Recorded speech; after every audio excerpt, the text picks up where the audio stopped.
Okay.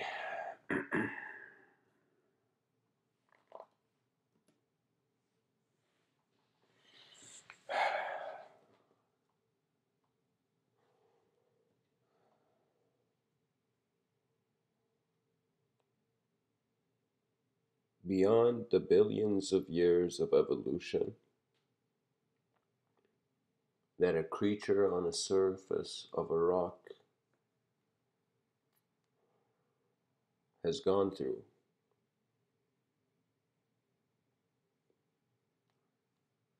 there is a moment where the mountain climber will reach the top of the peak, and he will realize that there is no longer a step, there is no longer an instruction uh, or a certain social strategy towards a freedom that is required to originate from behind your eyes. You see, we are living in many worlds at once.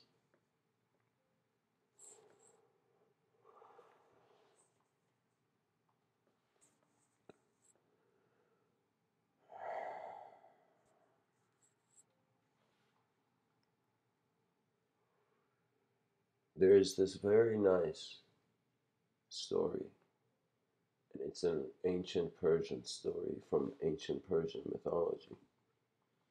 And I'll sum it up for you. It's as if the greatest warrior, as if there was a divine warrior in this in the land who would fight even many dimensions and be victorious, and his name was Rostam. And so he has a son that he never sees. And one day, many years go by, and out of everybody who challenged Rostam, this mighty warrior, nobody, he was undefeated until one challenger came. A challenger came that had a fierceness in his eyes similar to him.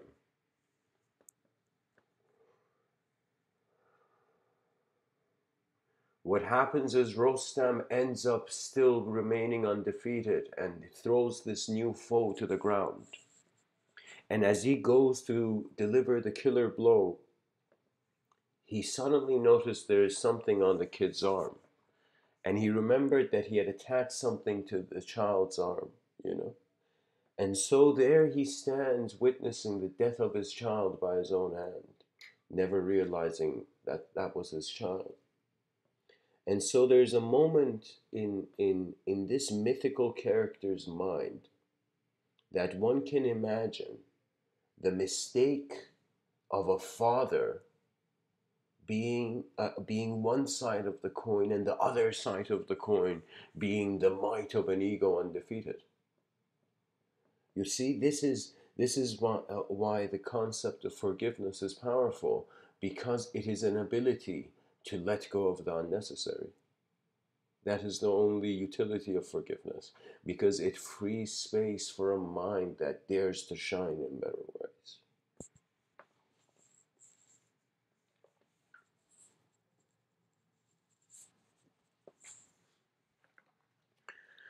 Another story I want to share is the story of the Tower of Babylon. And the Tower of Babylon has a profound, there's a profound gaze we can receive from the story. And how the story begins is that it's in the setting where all the humans in the world have united speaking the same language. And so these human beings, they can communicate with one another, and they decide to build a tower to the gods beyond the clouds. And so this version of humanity in the story, they build a tower so high. Never a tower has gone this high. And so as the story goes, there are gods that see this from above the cloud, and they're like, these creatures are rising beyond our expectation. And so what happens is that the gods, before humanity reaches paradise in some sense, they make the human beings have different languages, as if this one common understanding got segmented, and every human being in the corner of the world or wherever they are on this planet, they are holding something about humanity alive. They are candles of culture required for the worlds of tomorrow. You know, that is one thing that's good about living, just living your life, because you're carrying realities through your attention, through your communication, through your ability to look at a world that needs you and run to it. Because I have lived just personally, you know, before I get to the depth of the moral of that story of the Tower of Babylon, I want to share something personal. That personally, I suddenly one day, you know, call it whatever you like, just snapped out of this modality, this way of looking at things, that I suddenly realized it's as if for 2 decades I have just been focused on myself. I have just been focused on myself, as if from the moment I was born, I was my greatest obsession. Trying to get me somewhere, trying to do things right, it's as if I was, in some sense, always my own teacher because all I was taught to was run towards perfection. And so there were moments in my life where I tried. I put like an effort where I was like, if this is what I am, I will move forth. And so it was in some sense me combating the moment, which was again an interpretation of my own mind. So if in some sense my life has I have slowly after like 20 years, you know, more than 20, like not more than 20, like it's as I realized something, I noticed something about this daily program of existence I'm in. And I noticed that there is a sort of a value giving giving mechanism going on the moment there is conscious sight. And so I wondered, what is giving values to the world I see? Why am I not just like a sensory being? Why did this animal decide to speak? And where is imagination? You know, and some say that it is in the brain, and I believe, you know, there must be a deeper question: where is the brain? And what that means is, if where is the whole physical experience being experienced, you know, if it's all in the brain? You know, are we in some abyss of the unknown thinking we are a simulation of the greatest knowledge? Like, what is going on? And so this is what I'm saying, that humanity, it's like this is where civilization either goes towards destruction or it goes towards construction. And let me tell you what I mean by that. Like, so very playfully, I entertained one day the thought of an eternal memory. And so I suddenly realized like there were levels added to my imagination where I could just consider uh, many ways of my own existence and just choose what time or where to position it. It's as if like suddenly I noticed that there is more than the idea of me for me to be worried about. Do you see? And this is not like in a savage, blind way, like as if I'm saying this as if I've never thought of people. No, no, I'm saying this in the sense that I realize, in the long term, I am a mortal creature. I'm a mortal creature. We all are. We're all at the end slapped by death. It's as if we think, "Yo, man, I've done this. I've made everything great," and suddenly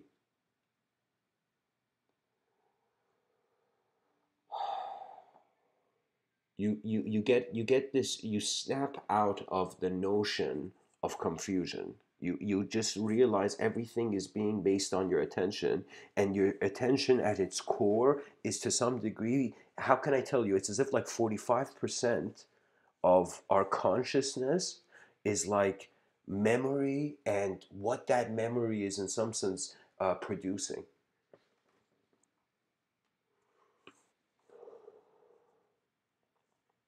By the way, if there's anybody listening to this, because this is a live stream, you know, it, it would be an honor for me to be graced by your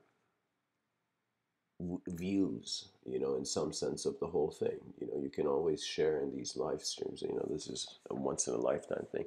Anyways, let's get back to the talk.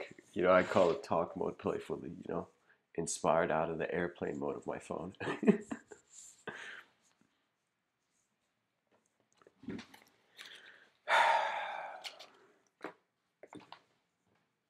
The men at the Tower of Babylon, once there was this harmony, It's as if the collective vision of humanity efficiently trying to reach higher levels, this was prevented by pushing humans into a game where they were now too different to be to in some sense bring forth unified advancement.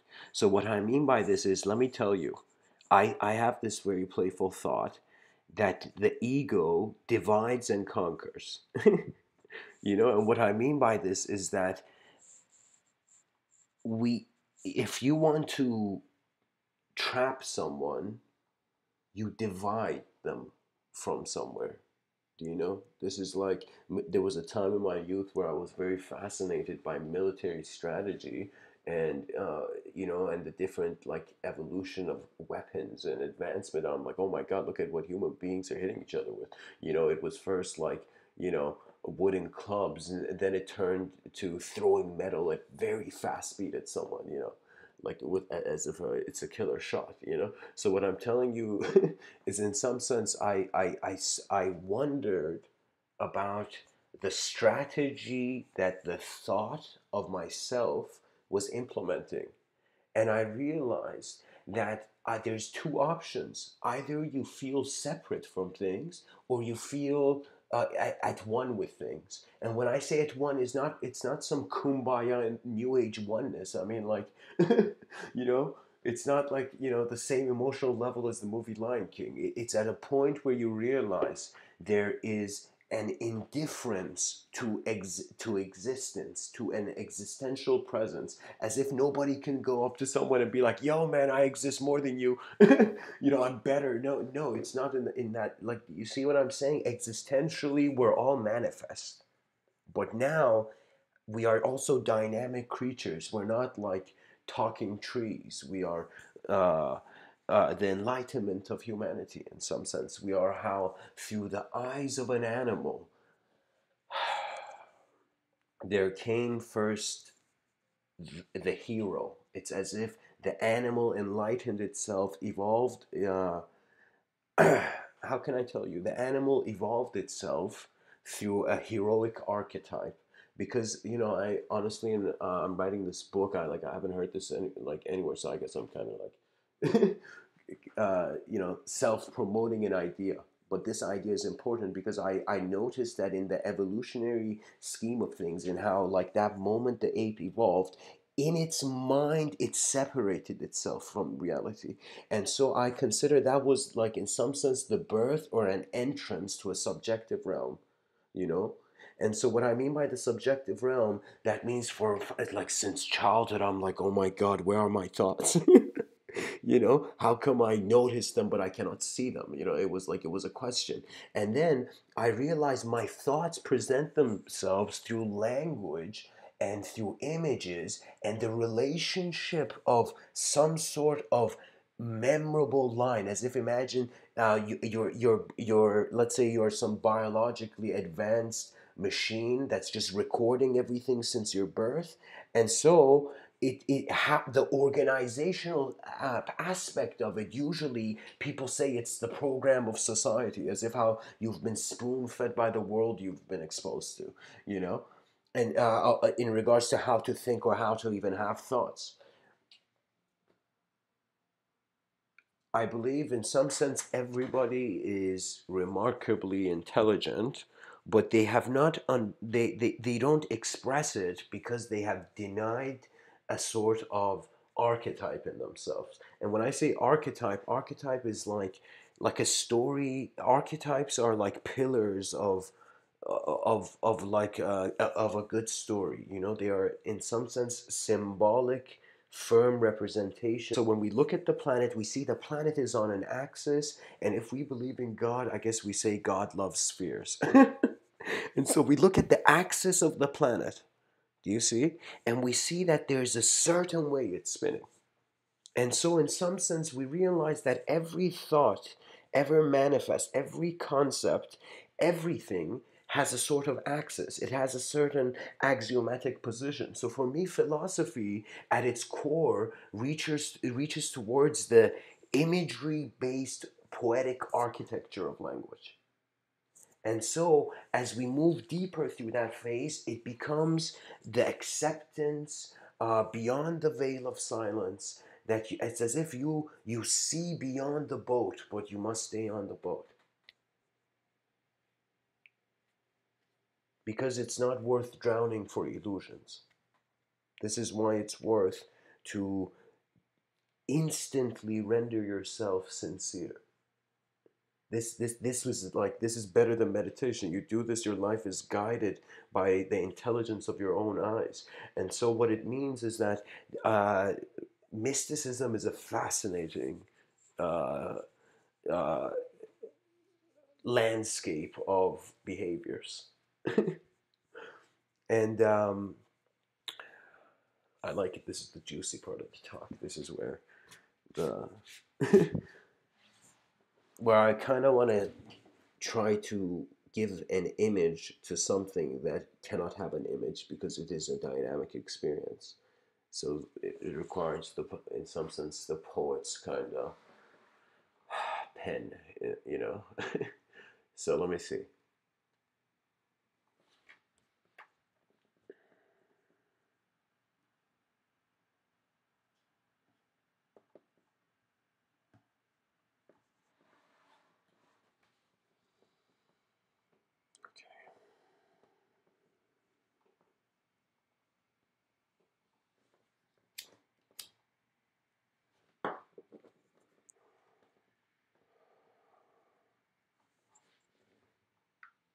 May the world listen to the voice of man, for mankind's efforts are playfully endless. The concept of forgiveness, which is in some sense an indirect theme, and I want to introduce it at first, but now we're in the talk. The reason that concept is important is because it is a requirement to release. As if in order for you to release something, you have to accept the situation and then let it be. And it's as if, like, every problem or a certain dilemma you're in, you have held on to the situation. And this does not mean you flee. You know, it's not the fight or flight kind of evolutionary thing. It is in some sense you realizing that the scope of your intelligence is based on the limits of self-explanation. How you explain yourself to yourself is the boundaries of not just your belief, but the how far your language can, in some sense, try to extract the unknown. You know, you must transcend limitations by realizing they were never there. This is the easiest way. You must no longer seek enlightenment. You must get out of this sense of perception that truth has to be found. There is no activity. Because if the truth you're looking for is somewhere else and it is not right where you're standing, where else can you find it if this is the only place you're standing? You know? So for me, this was the profound thing, that it was as if, like, when I heard spirituality, as if a part of me, even though I was a kid, had a serious side. I'm like, who dares speak of the soul and not finish the sentence?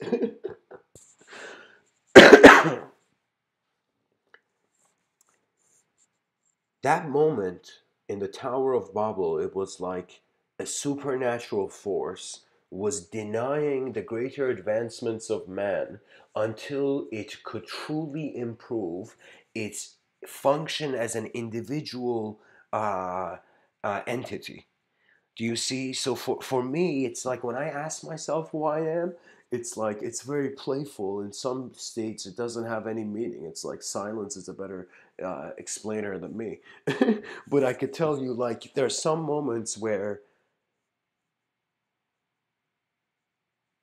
you experience the disappearance of local thought, of thoughts on a location.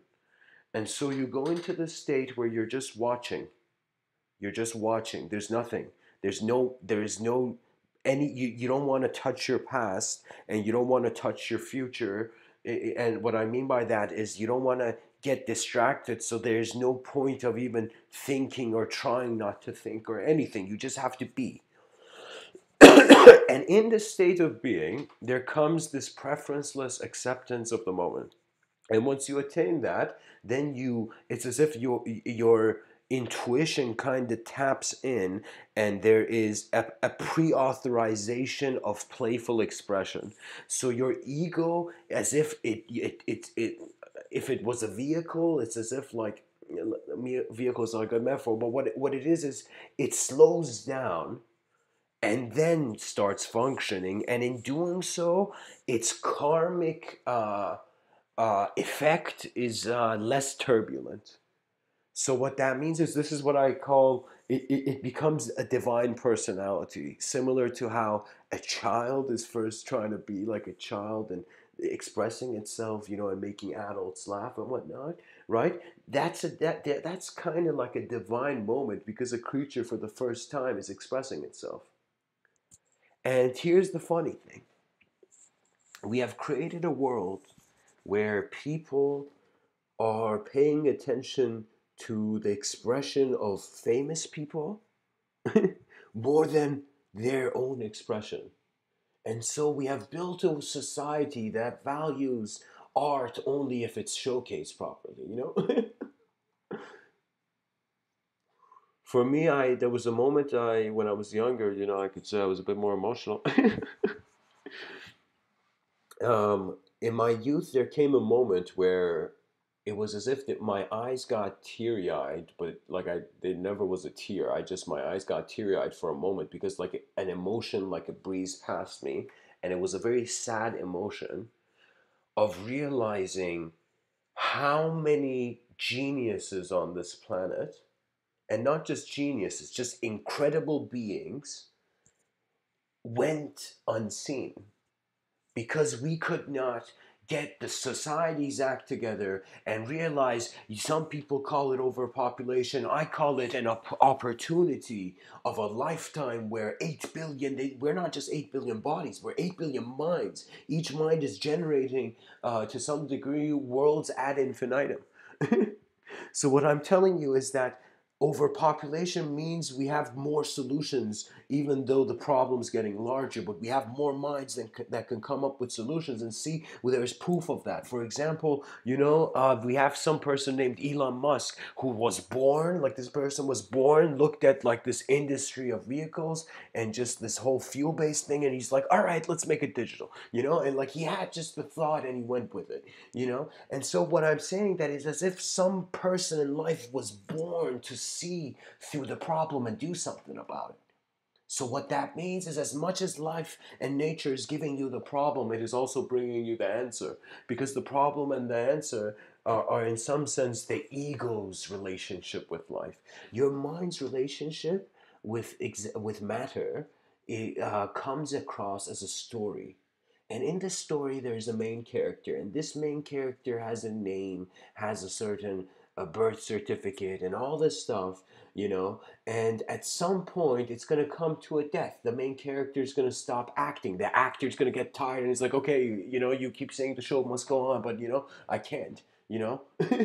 Right? And at some point, this state of consciousness you're in is going to change dramatically, as if in life you're going through subtle changes. And one can say that we have some people, like I met a few of these kind of people in college, in university, and it was they call these people would associate with the term, um, like a psychedelic astronaut. They felt that they are explorers of the unknown, but through a sort of biological, chemical adherence to a traditional respect of nature. They took the path of nature. And they sought clarity through the eyes of nature, which is a beautiful path. But nature can also be a distraction, because like, how long are you going to go in a forest and at some point get bored and wonder, okay, I'm on a planet where the most advanced technologies are existing. Why am I just kept here? And so, where is it that mankind is going? Where is it that mankind wants to be? And what I see, that it is a grand exploration. It's as if you define the Hulk by his like Hulk smash strength, and you define humanity by its unending effort to explore, and just That's what you see, and it's not just in American movies. It's in any human being who notices something and just says, "Okay, I'm alive once. Let's go. Let's try to do the right thing and see what happens." Because let me tell you, I thought doing good stuff was like not cool. I'll be honest. I was one of those like insecure, shy kids, right? That was just trapped behind like his own. Uh, unexplored like social views of reality, you know. It was like I can tell you I write it in this book. I, you know, often in my notes and stuff I write it as the cloudy days, you know, the days where I still had a preference for the continuity of consciousness. And so at some point you just give up. I'll be honest. You don't give up in a hopeless way, you know, and then just become a nihilist the rest of your life, you know. You don't give up in that sense. You give up on trying to reach for that book on the shelf with that is beyond your reach. And you simply stand still. And in that moment of stillness, it's as if enlightenment has become the realization of another method of moving forward in a more self aware way. So, in some sense, you have a relationship with the physical world, in some sense, let's call it objective reality. You have a relationship with the subjective reality. You have a relationship with your body and the physical world. You have a relationship with your mind and the immaterial, abstractly intelligent kind of, let's say, reality or realm. And then you have a relationship with all of it at once. And once you tap into this relationship, it's as if the ego suddenly arrives at that sort of mystical station of consciousness where it's seeking forgiveness of the gods because it has blindly as an ego uh, uh, disturbed the flow of truth, as if truth is kind of like a wave you ride on rather than a belief to declare and use as a hammer of judgment upon others, you know. Truth is a way where things are being, where at the peak of, it's as if efficiency has been maxed out infinitely. And so there is no doubt, no hopelessness, nothing. Where, like, we, after 4 billions of years, you know, we have this science project called the species and we got to make it better. You know, and that's the best thing we can do because you live for yourself.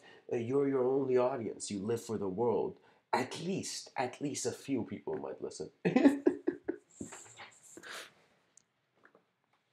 So, the reason I was speaking about forgiveness, because in some sense, and guys, after this talk, I'm just gonna hang around a bit on this if there's somebody speaking in the chat room or whatever, because usually I turn the light of the screen off.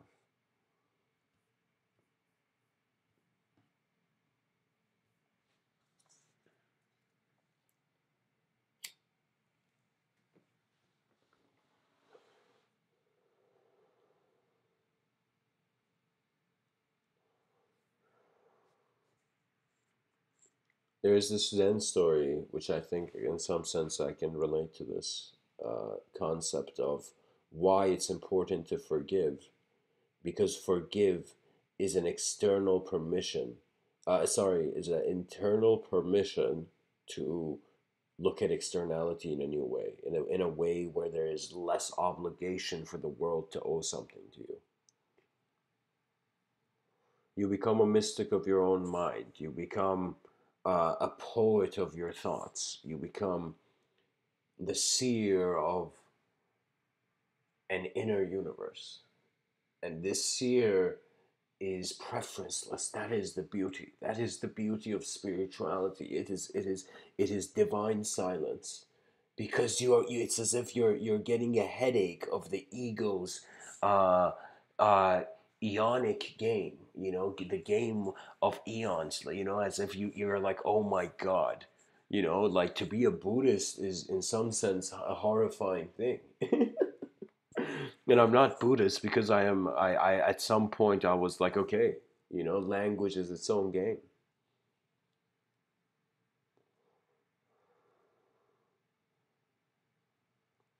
You know, somebody I see has commented um, in the chat.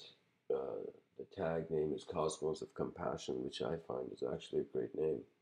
You know, because compassion is rather than being a behavior attributed to like Gandhi or like the Dalai Lama, it is more like a universal principle that the challenges in this life are better handled with a gentle mind, a mind that is not trying to fabricate a resistance and to create a certain karmic friction, you know. And so you free yourself from the idea of the world and the idea of yourself, and you realize it is all here, and in this moment of being here you just stand gazing at the language of your mind and how it has created worlds of belief.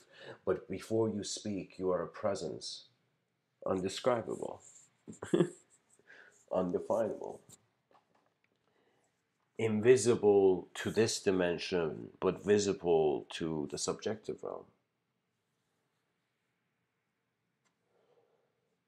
And honestly, compassion means you have to be compassionate towards all existential phenomena, but intelligent enough to maneuver past them.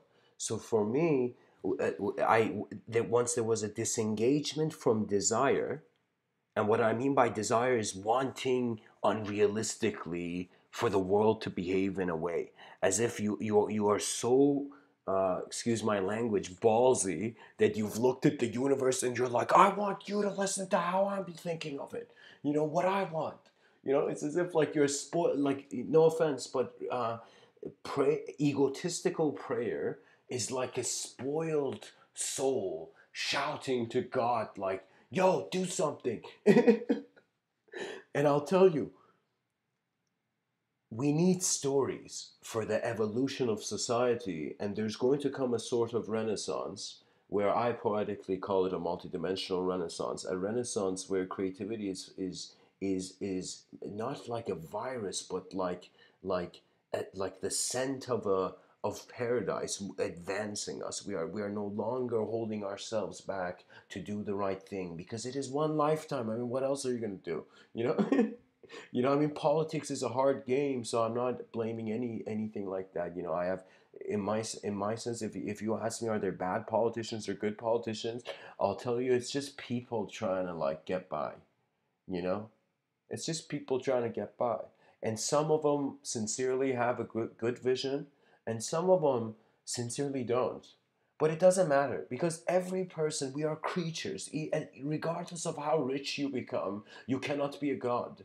Do you see? You can keep your body around like live in a young body, but you have forgotten the law of the world that change is the ruler of all. Change is the ultimate billionaire because it has reached the top of the money mountain of the peak, and it is like, okay, the next step doesn't require climbing a mountain. It is a lift off into a reality where your selflessness is introducing the how the intelligence of this universal sector is expressing through you. And you know, some people think that you know, this it's so in the past that we can't tell how creatures came. And of course evolution is the winning theory for now. But there can I have this perception that there are waves being sent, just like how the sun is giving off heat and light. There are certain waves of intelligence also emanating from, you know, what I have poetically, you know, in my early talks called the central sun, and the Upanishads and the Ribhu Gita and all this stuff, that it was as if the ultimate state of being. You see, that's like, you know, that's what all those unsatisfied wealthy minds will eventually come to. That they have to drop the act of being a sense of self that needs to be accepted by external condition, even though the world is changing. Like for me, I'll be honest, you know, there could be, for me, it's like I there was I it's like I don't have haters because I never listen to them.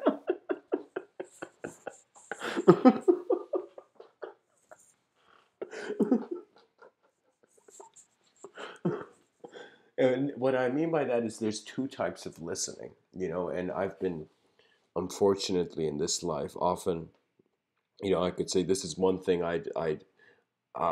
back in the day I would seek forgiveness for, which was that it was a cruel, non-existential attitude, as if I had gone into the state where I was becoming a being not too focused on language, not too focused on imagination, not too focused on any sort of storyfiable thing, something you could put in a story.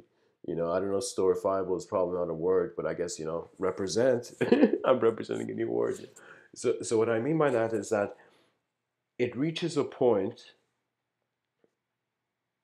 where you notice you are an intelligence that also continues through non-existential moments. And so some people will be like, so what does that mean? What exists in to even see a non-existential moment?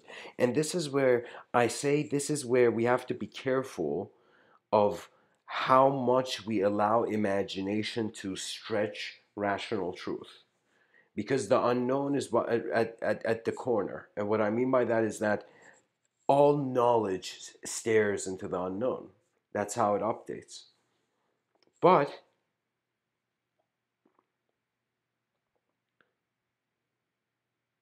aside from the adherence to your true nature through an honest acceptance of your being, like, you got to choose to be honest and simple with this life. There's no way. You got to be yourself and just like look at existence and look at your moment and realize that there is two schools of thought here.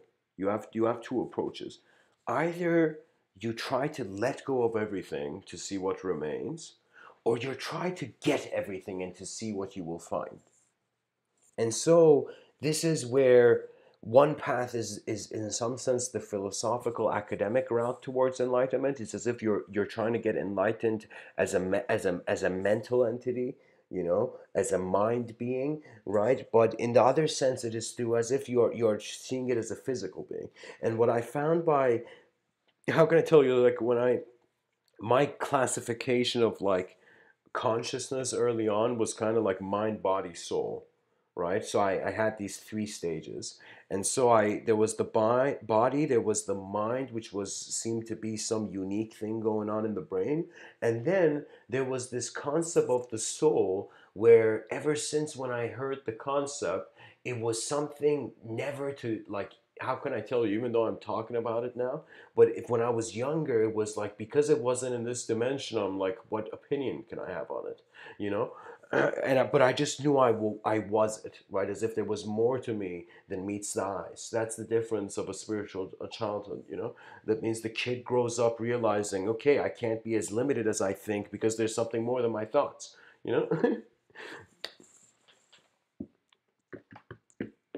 And what is that? That is more than thought.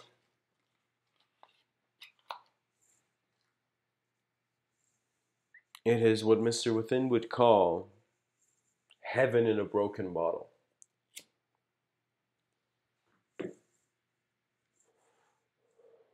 Heaven in a broken bottle. Yeah.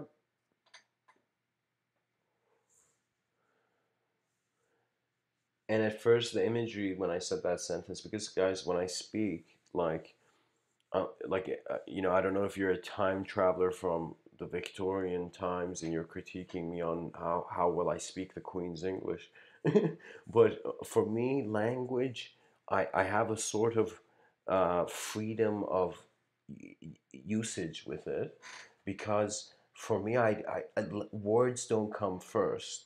It's as if I am seeing a movie in my mind when I speak, and I just, in some sense, describe those scenes. And so intelligence comes across as a self projecting feedback loop kind of evolving intelligence. So what I'm telling you is, imagine, Mr. Within right now, like, I just brought all the greatest teachers and enlightened beings on this planet, and one by one, they all gave you their teachings. After that, you know, you'll realize there's no teacher left externally. So you'll be like, oh my God, I am left with myself. And this is the self that, how can I tell you, it's very playful.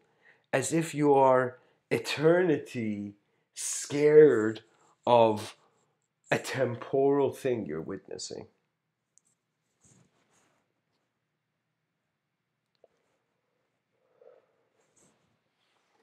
You find the forgiveness of the gods once you become playful with truth's have to introduction method to you. So you don't expect heaven, don't expect hell, don't expect any thought that changes, and observe until you have rediscovered, and another word for that is remembered, the eternal observer within. And this eternal observer, I say the word observer, it is non-local. An aspect of your intelligence is non-local. So, the surprise is like, I don't want to say you're omniscient, so you run around thinking you're a god, but I want to tell you an aspect of our intelligence is non-local, and through that first observing non-locality, it has an ability to create. So what I'm saying, telling you, the world, is that atheists cannot believe in nothing, because there's an intelligence that is is first seeing there could be nothing and then coming up with something, as if you need an empty page to draw, or write something in. So similarly, the mind needs to consider an absence to express itself as a thought, you know and so what that means is, we are peeking from higher dimensions into the memories of the artwork of the physical universe. The artwork of God is how matter changes all the time. You know, Universal intelligence will continue to hold the brush until not just this species, humanity realizes that if it has the ability, if it has the ability to become the most violent individual, egotistically blind, or whatever term you like to use, kind of creature, it can simultaneously be the opposite, because there's a question in philosophy that gives us this ultimate permission. And that is the question, why this philosophy teacher was like, went next level, went in quotations god mode on his students, and wrote this question on their philosophy exam, why, question mark, why. And so some people gave profound answers, some people gave religious answers, some people gave scientific Big Bang Theory answers, But the kid that got the point, at the end, the teacher came and said who that kid was, and it was just some kid, just got the right answer, because he could see that for. And so the right answer was, why not? Why not? I mean, how long do we want to experience it? Human beings get bored, and we will get bored by the inefficiency of the hostilities that continue in this world. You get tired of violence. I am pretty sure Gandhi got it, because what that means is, in his youth, I wouldn't be surprised if Gandhi was a violent child, right, in his youth, because his comprehension of non-violence was as if something in the world had shown him, as if he had gone through an experience where he was like, the compassion is the cosmic path. Anyways, guys, thanks for listening. The Tower of Babylon, the story ends with the human beings being in dysfunction. But if you just rewind the story like a movie, humanity can reach. They can reach heavens before guilt chains us to the past. I hope this talk has served you. Much blessings and namaste.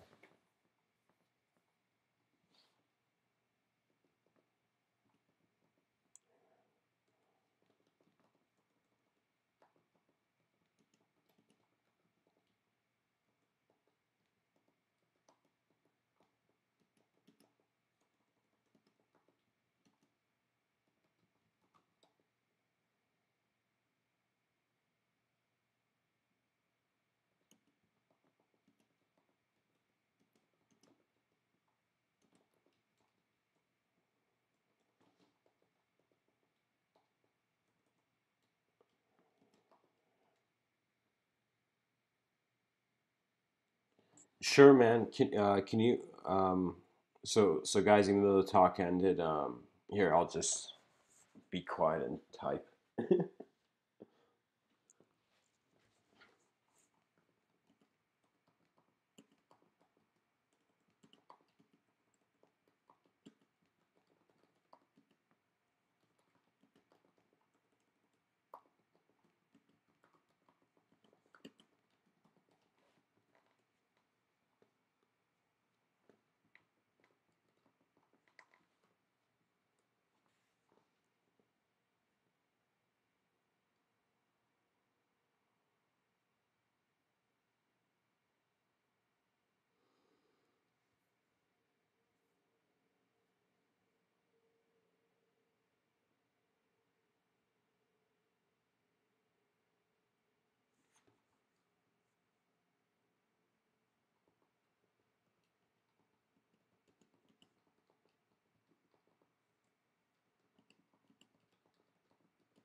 Uh, Thanks, bro.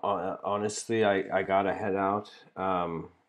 So if people are listening at this point and they don't know what I'm talking about, just read the chat. But um, right now it's 5 a.m. And I've kind of pulled an all-nighter, so I'm gonna head to bed. But I'm going to say this, man, that in some sense, any sort of transition is a lesson.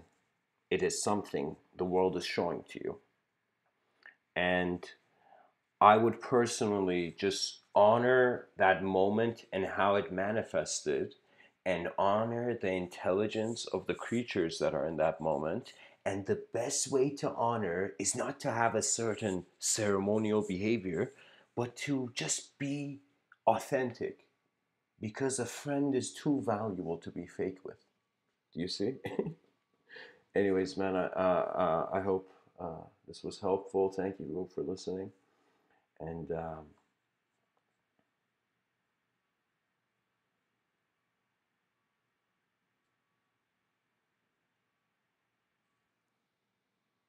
the world is a beautiful place.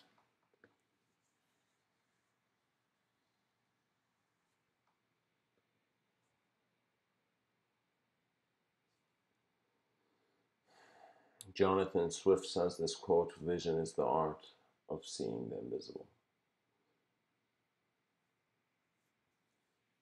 And beauty is that sort of invisibility. I hope this talk has served you. Good night, guys.